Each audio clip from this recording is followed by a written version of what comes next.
আগামী ১.৫ বছরের মধ্যে জাতীয় সংসদ নির্বাচন অনুষ্ঠিত হবে। সেনাপ্রধানের এমন বক্তব্য নিয়ে কৌশলী অবস্থানে রাজনৈতিক দলগুলো।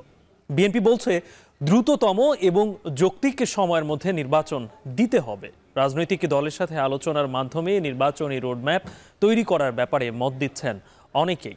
তবে এই বিষয় নিয়ে এখনো কোনো প্রতিক্রিয়া জানায়নি জামায়াত ইসলামী। বিস্তারিত বেলায়েত হোসেনের প্রতিবেদনে। জুলাই গণ অভ্যুত্থানে বাংলাদেশের রাজনীতি এবং বিতর্কিত নির্বাচন ব্যবস্থা জোরে সোরে যে ধাক্কা খেয়েছে তার চূড়ান্ত ইতিবাচক ফল দেখার অপেক্ষা এখন গোটা জাতি। রাষ্ট্রের প্রয়োজনীয় সংস্কারের পাশাপাশি আলোচনায় অন্তর্বর্তী সরকারের মেয়াদ এবং কবে হবে ত্রয়োদশ জাতীয় সংসদ নির্বাচন। এই আলোচনার মধ্যেই নির্বাচনের সময়সীমা নিয়ে সেনা প্রধানের বক্তব্যে নতুন করে মোড় নিচ্ছে বাংলাদেশের রাজনীতি। বিদেশি এক গণমাধ্যমকে দেওয়া সাক্ষাৎকারে সেনাপ্রধান ওয়াকারুজ্জামান জানিয়েছেন, রাষ্ট্র পরিচালনা ও নির্বাচন ব্যবস্থায় গুরুত্বপূর্ণ সংস্কারের জন্য অন্তর্বর্তী সরকার যেসব কাজ করছে তাতে পূর্ণ সমর্থন দেবে সেনাবাহিনী, যাতে আগামী 18 মাসের মধ্যে একটি নির্বাচন হতে পারে।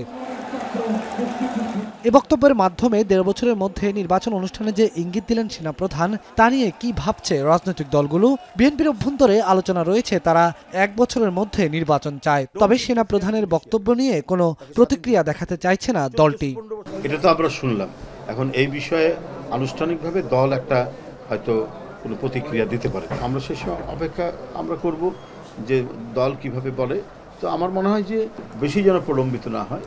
উনি সেনাবাহিনীর প্রধানের সাথে আলাপ আলোচনা করেছেন, সব কিছু বিবেচনা করে যে যুক্তিসঙ্গত যে সময়টি, সেই সময়টির মধ্যেই নির্বাচন হওয়া উচিত। যে তাড়াতাড়ি বললে যে আমি 2-3 মাস 4 মাসের 5 মাসের মধ্যেই করতে হবে তা না, কিন্তু যাতে বেশি দীর্ঘায়িত না হয়।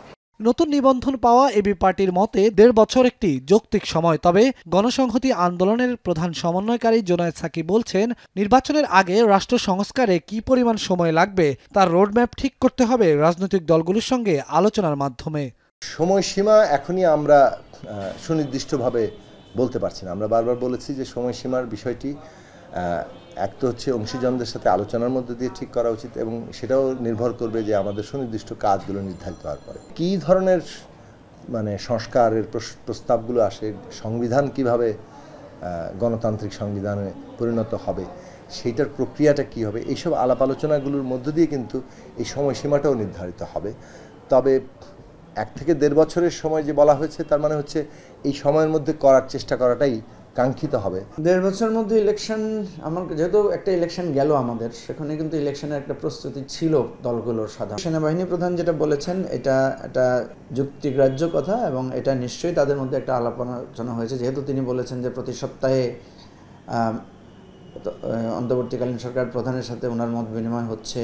এদিকে বাংলাদেশের রাজনৈতিক মেরুকরণে এখন গুরুত্বপূর্ণ অবস্থানে জামায়াত ইসলামী। নির্বাচনের সময়সীমা নিয়ে সেনা প্রধানের বক্তব্য নিয়ে দলটির অবস্থান কি, এ বিষয়ে এখনো জামায়াতের শীর্ষ পর্যায়ের কোনো নেতার বক্তব্য পাওয়া যায়নি।